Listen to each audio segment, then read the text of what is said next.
Descubre las increíbles expediciones del apóstol Pablo en el imperio.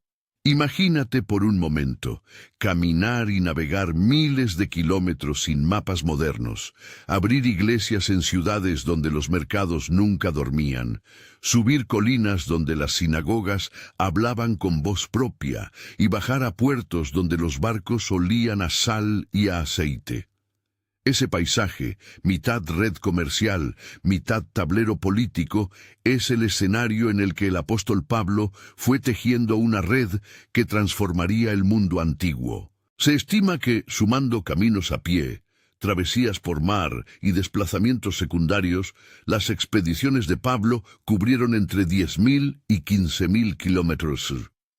Esa cifra no pretende ser exacta sino una escala. El Imperio Romano no era pequeño, y la distancia entre Antioquía y Roma equivale, en muchos tramos, a una odisea logística que hoy nos resulta casi incomprensible. Antioquía de Siria, la gran base de partida, aparece en Hechos como el punto desde el que se envían a los misioneros.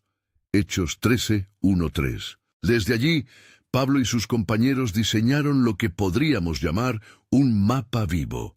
Rutas que combinaban puertos, vías romanas y ciudades estratégicas, y que permitieron que la nueva fe se insertara en redes ya existentes de comercio, administración y cultura. Antes de seguir, una nota breve. Si esta travesía te intriga tanto como a nosotros, suscríbete y activa las notificaciones. Esta es la primera entrega de una serie sobre las rutas de los apóstoles. La primera etapa de este mapa nos lleva al Mediterráneo oriental, con la mezcla de mar y tierra que caracterizó los viajes iniciales de Pablo. Salidos de Antioquía, los misioneros se dirigieron hacia Chipre, la isla que sirvió de primer gran escalón en su expansión. Hechos 13:4-12. Cruzar hasta Chipre significaba confiar en navegaciones relativamente cortas pero impredecibles. Las embarcaciones de la época, sobre todo las de carga que seguían la costa, preferían ir por cabotaje, buscando refugio en cada puerto durante la noche. En Pafos, en la costa suroeste de Chipre, la narración de Hechos registra un enfrentamiento con Elimas, también llamado Bar-Jesús, y la conversión del procónsul Sergio Pablo, Hechos 13:6-12. Es un episodio que muestra dos cosas a la vez. La dimensión política de estos encuentros, un funcionario romano convertido, y el choque cultural. El viaje no era solo físico, sino también diplomático. Desde Chipre la expedición volvió a la costa de Asia Menor, desembarcando en ciudades como Perge y más tarde en Antioquía de Pisidia. Hechos 13:13-14. Estas paradas no eran meras escalas. Antioquía de Pisidia, por ejemplo, era una colonia romana con fuerte presencia militar y administrativa. Su sinagoga resultó ser el lugar idóneo para que Pablo dirigiera su mensaje a judíos y prosélitos, y desde allí se abría la posibilidad de llegar a audiencias gentiles. Cuando hablamos de distancias en esta región, hablamos de tramos que podían ir de decenas a algunos cientos de kilómetros entre ciudades. Se estima que desplazamientos terrestres largos podían promediar entre 20 y 30 kilómetros al día para caravanas o grupos a pie, dependiendo del terreno y de la seguridad. Las rutas no eran autopistas. Las vías romanas facilitaban el tránsito, sí, pero los desfiladeros, el calor del verano y los riesgos de bandolerismo transformaban el viaje en una empresa de resistencia. La segunda etapa nos introduce en el interior de Asia Menor, Iconio, Listra, Derbe. En Hechos 14 se describe una labor evangelizadora que alterna éxito y persecución. Estas ciudades no eran centros portuarios, estaban en rutas interiores, muchas veces atravesando valles y sierras.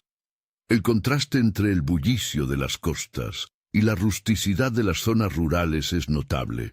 En las aldeas se necesitaba paciencia, esfuerzo de convivencia y creación de liderazgos locales. Pablo no iba solo para proclamar, también diagnosticaba y establecía comunidades, dejaba raíces. Estas paradas consolidaron lo que habían plantado en las sinagogas y en las plazas de las ciudades, y explican por qué las iglesias comenzaron a configurarse con líderes locales que podían viajar y sostener la obra sin depender siempre de los misioneros itinerantes. Del interior a la gran puerta hacia Europa, la travesía desde Troas a Macedonia marca un salto decisivo. Hechos 16 narra cómo, después de un llamado en Troas, Pablo y sus compañeros cruzaron hacia Europa, llegando primero a Filipos. Hechos 16, 8-40. Filipos, situada al borde de la vía Egnatia, la gran arteria romana que conectaba el Adriático con Bizancio, ofrecía una entrada estratégica a la península balcánica. La vía Egnatia, un proyecto monumental del imperio, reducía el tiempo de viaje y permitía un flujo más rápido de personas e ideas. Allí, el testimonio público, el encarcelamiento y la liberación milagrosa registrada en Hechos tenían un eco muy diferente al de las ciudades asiáticas. La presencia de administradores, legiones y comerciantes hacía que la conversión de individuos en centros clave tuviera un impacto multiplicador. Siguiendo la ruta Egnatia hacia el oeste y sur, Pablo llega a Tesalónica y Berea, Hechos 17, 1-15. Tesalónica, gran puerto y ciudad de tránsito, se convirtió en una pieza central para llevar el mensaje al corazón de Macedonia y más allá. Berea es notable por su recepción crítica y atenta del mensaje. Allí, la comunidad estudió las Escrituras para comprobar lo que Pablo enseñaba. Luego vino Atenas, una capital cultural del mundo helénico, Hechos 17, 16, 34, donde Pablo se enfrenta a un auditorio muy distinto, filósofos, retóricos, mercados de ideas. En Atenas la estrategia no fue la misma que en las sinagogas. Era necesario hablar la lengua intelectual de la ciudad, usar el ágora y el areópago como espacios de diálogo y confrontación intelectual. El siguiente punto es Corinto, Hechos 18, 1-18, una ciudad portuaria situada en el istmo que conecta la Grecia continental con el Peloponeso. Corinto dominaba rutas marítimas clave. Quien controlaba Corinto influía en el tráfico entre el este y el oeste del Mediterráneo.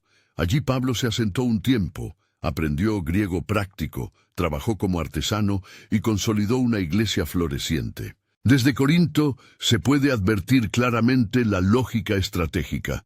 No se trataba de una evangelización aleatoria, sino de elegir centros urbanos que, por su importancia comercial y cultural, podían irradiar la nueva fe hacia regiones enteras. Tras la experiencia europea, la tercera etapa del relato nos devuelve a Asia, con Éfeso como epicentro. Éfeso aparece en los textos como una ciudad de magnitud, puerto importante, centro del culto a Artemisa y nodo económico y cultural. Hechos 19. Aquí Pablo se quedó por un tiempo prolongado. Se indica en Hechos que permaneció alrededor de 3 años en la región, Hechos 20:31, en referencia a su ministerio en Asia. Desde Éfeso se articulaban desplazamientos radiales a ciudades cercanas, Sardes, Filadelfia, Laodicea. Éfeso funcionó como un hub. Desde su puerto partían y llegaban embarcaciones que permitían mantener comunicación con las comunidades que se habían implantado en la costa. La importancia de un centro así no es solo religiosa. Su estatus comercial y su infraestructura permitían que cartas, mensajeros y bienes circulasen, consolidando redes sociales que la iglesia primitiva supo aprovechar. Logística y peligros en estas etapas. Viajar implicaba gestionar la estación de navegación. No se planeaba atravesar el Mediterráneo en invierno sin arena. Entender los vientos costeros y, sobre todo, saber cuándo era prudente hacer cabotaje o arriesgar una travesía más expuesta. Las naves de carga, barcos que transportaban cereales, vino, aceite y mercancías, solían llevar pasajeros y viajeros. Las tormentas podían atrapar a una embarcación durante días. Las corrientes y los arrecifes frente a ciertas costas, como la de Malta, convertían la navegación en una empresa mortal si la fortuna no acompañaba. Además, en tierra existían riesgos sociales, oposiciones religiosas, disturbios públicos y, en ocasiones, amenazas legales que podían llevar al arresto de predicadores. Y así llegamos a la etapa más dramática y ampliamente recordada, la gran travesía hacia Roma. El viaje desde Cesarea, donde Pablo estuvo prisionero ante autoridades romanas, hasta la capital del imperio, está narrado en Hechos con un detalle que subraya tanto el peligro como la providencia. Hechos 27-28. El trayecto marítimo se hace en una gran nave que llevaba prisioneros y tripulación. Las condiciones de la navegación en el mar abierto, la aparición de una tormenta que se describirá como una tempestad que azotó la embarcación y el posterior naufragio frente a las costas de la isla que llamamos hoy Malta, constituyen el clímax de la aventura. Es importante subrayar, la narración del naufragio en Hechos 27 es una crónica con detalles técnicos, vientos, timoneles, coordenadas aproximadas de la costa, que refleja la pericia de los marineros y la gravedad de la situación. Se registra que, durante la tormenta, la tripulación temía por la pérdida de la nave, y se tomaron medidas extremas como arrojar carga al mar. Hechos 27, 18, 19. El episodio culmina con la llegada a una playa de Malta y con la hospitalidad, ambigua y sorprendente, de sus habitantes, que cuidaron de los náufragos. Hechos 28, 1, 10. En el relato bíblico este momento se narra con la mezcla de peligro real y cuidado providencial. Como narradores e historiadores debemos presentar ambos aspectos, la gravedad de la travesía y la manera en que ese naufragio permitió, paradójicamente, que la misión continuara. Hablemos ahora de números y estimaciones, con la prudencia que exige la historiografía.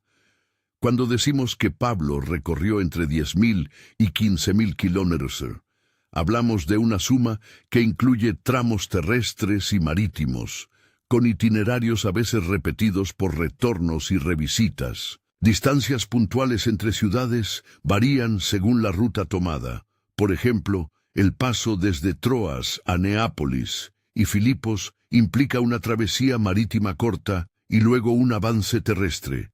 La vía Egnatia, que conecta el Adriático con Bizancio, abarcaba cientos de kilómetros de calzada pavimentada. En promedio, una jornada a pie con una caravana bien organizada podía rondar entre 20 y 30 kilómetros, aunque esto dependía de la topografía. En mar, una jornada favorable podía cubrir más, pero la navegación estaba sujeta a vientos, corrientes y estaciones. Todas estas cifras se ofrecen como estimaciones razonables, no como medidas exactas. Más allá de números, las expediciones de Pablo muestran una lógica estratégica que conviene destacar. No se trató de un misionero que lanzara proclamas al azar. Escogía ciudades con sinagogas abiertas al debate, puertos con tráfico comercial, centros administrativos donde una conversión podía tener repercusiones sociales. La influencia romana, con su red de vías y leyes, ofrecía tanto oportunidades como límites. Ser ciudadano romano, como era el caso de Pablo, confería una protección singular, la posibilidad de apelar a la ley imperial o de invocar ciertas garantías jurídicas que un judío sin ciudadanía no poseía. Esta condición legal se convierte en varios momentos de Hechos en una herramienta para moverse y sostener la causa. También es relevante la interacción entre el mensaje y la estructura urbana. En las grandes ciudades helenísticas y romanas, el mercado, la palestra y las instituciones cívicas eran espacios de formación de opinión. En las tribus y aldeas, la predicación pasaba más por relaciones personales y testimonios. Pablo, como buen estratega, supo alternar formas. Desde los discursos en el Areópago de Atenas hasta días de predicación continua en la sinagoga de Antioquía de Pisidia. Su método integró razones, maravillas, cuando Hechos lo narra, y la creación de comunidades locales con liderazgo propio. Regresemos por un momento a imágenes sensoriales que ayudan a entender la dureza de estas expediciones. Imagina las noches en posadas ruidosas junto a caminos polvorientos, la fatiga en los pies de gente que había caminado días enteros, el olor del aceite y la pesca en los puertos, el crujir de mástiles y jarcias en vientos inesperados, los mercados donde se mezclaban idiomas, griego, latín, arameo, lenguas locales, las sinagogas donde se abría la discusión y la penumbra de cárceles donde, en ocasiones, la comunidad seguía sosteniendo a sus enviados. Todo eso era parte de la logística espiritual de las expediciones. Combinar cuerpo y palabra, viaje y cuidado comunitario. Un aspecto que merece atención es cómo estas rutas abrieron la geografía religiosa del imperio. No fue solamente que las iglesias cristianas aparecieran en puntos diversos. Fue que esas nuevas comunidades se insertaron en redes preexistentes. Comerciantes que llevaban mercancías llevaron noticias. Emigrantes y soldados que se convirtieron llevaron su fe a nuevos destinos. Las rutas facilitadas por Roma, las vías y los puertos, se convirtieron también en canales de transmisión religiosa. En ese sentido, Pablo no solo predicó, creó nodos, centros que irradiaron influencia. Cuando las cartas paulinas circulaban, cuando se enviaban presbíteros o cuando líderes locales se reunían para resolver conflictos de fe y praxis, lo que estaba en juego era una estructura que, con el tiempo, permitiría que el cristianismo transitara de un movimiento marginal a una religión con presencia en múltiples provincias. Vayamos ahora a algunos episodios concretos que ilustran tácticas y consecuencias. En Pafos, Hechos 13, 6-12, la confrontación con Elimas revela que el encuentro con el poder local podía cambiar la dinámica evangelizadora de una ciudad. La conversión de un procónsul no solo significaba un alma ganada, implicaba una influencia en círculos administrativos. En Filipos, la narrativa de la esclava endemoniada y la prisión muestra cómo una acción de liberación social y espiritual puede desestabilizar intereses económicos y generar persecución, pero también cómo la perseverancia y la fe consolidan comunidades vigorosas. Hechos 16, 16, 40. En Éfeso, la quema de libros de magia, Hechos 19, 19, da cuenta de transformaciones culturales profundas. La fe no solo convence desde el discurso, sino que altera prácticas y economías locales. Cada episodio es una pieza de un rompecabezas mayor, la oferta de un mensaje que al entrar en contacto con estructuras sociales y económicas, produce cambios visibles. La travesía final hacia Roma, con su naufragio y su paso por Malta, merece una reflexión final antes del cierre.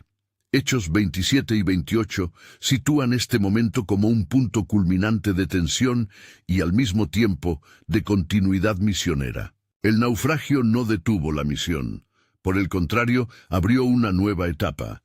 La isla de Malta sirvió como lugar de cuidado y testimonio, y finalmente la llegada a Roma permitió que Pablo, aún bajo custodia, continuara recibiendo visitas y proclamando el mensaje en la capital del imperio. Hechos 28, 11, 16, 28, 30, 31. La narrativa sugiere que la misión no dependía únicamente de la libertad de movimiento, sino de la fidelidad de quienes la portaban. Aun en condiciones adversas, la palabra circulaba. Desde un punto de vista estratégico, la llegada a Roma representó el cierre de un ciclo. El centro imperial escuchó, aunque sea en parte, las noticias que venían de rincones remotos. Al concluir este recorrido, volvemos a la imagen inicial. Un mapa vivo trazado por piernas sucias, naves que cortaban el Mediterráneo y comunidades que se tejían en plazas y hogares. Descubre las increíbles expediciones del apóstol Pablo en el imperio, porque más allá de los números y las rutas, lo que vemos es la conjunción de firmeza, habilidad logística y fe aplicada a la realidad. El legado fue tangible. Las sendas que hoy estudiamos no solo conectaron ciudades, abrieron rutas de encuentro que permitieron la expansión y la institucionalización del cristianismo. Si quieres profundizar visualmente en este mapa, en la descripción encontrarás un enlace para descargar un mapa interactivo con las rutas propuestas y las referencias a hechos citadas a lo largo de esta narración. Allí podrás ver, por etapas, los trazados aproximados. La primera misión, Antioquía, Chipre, Pisidia, la expansión por Asia Menor, Iconio, Listra, Derbe, el cruce a Europa y la vía Egnatia, Troas, Filipos, Tesalónica, Berea, Atenas, Corinto, el hub de Éfeso y las rutas costeras, y finalmente la gran travesía hacia Roma con el naufragio y la estancia en Malta, Hechos 13, 1-3, 13-4, 12, 13-13, 14, 14, 16, 17, 18, 19, 20, 31, 21, 28. En el cierre, vuelvo sobre la idea que guía todo esto. Descubre las increíbles expediciones del apóstol Pablo en el imperio. No es solo un título. Es una invitación a reconocer que la historia de la fe se escribió también con pasos sobre tierra polvorienta y con mástiles tensados por la tormenta. Es un recordatorio de que la expansión cristiana fue, en gran medida, una obra de estrategia, resistencia y creatividad pastoral. Cuando estudias estas rutas, no solo reconstruyes viajes antiguos, entiendes cómo comunidades dispersas llegaron a sostener una esperanza compartida. Si esta narración te ha despertado curiosidad, descarga el mapa interactivo y consulta las referencias de hechos que hemos señalado para seguir explorando. La geografía de la fe, cuando se mira con atención, revela tanto la audacia humana como la persistencia de una misión que atravesó fronteras y épocas.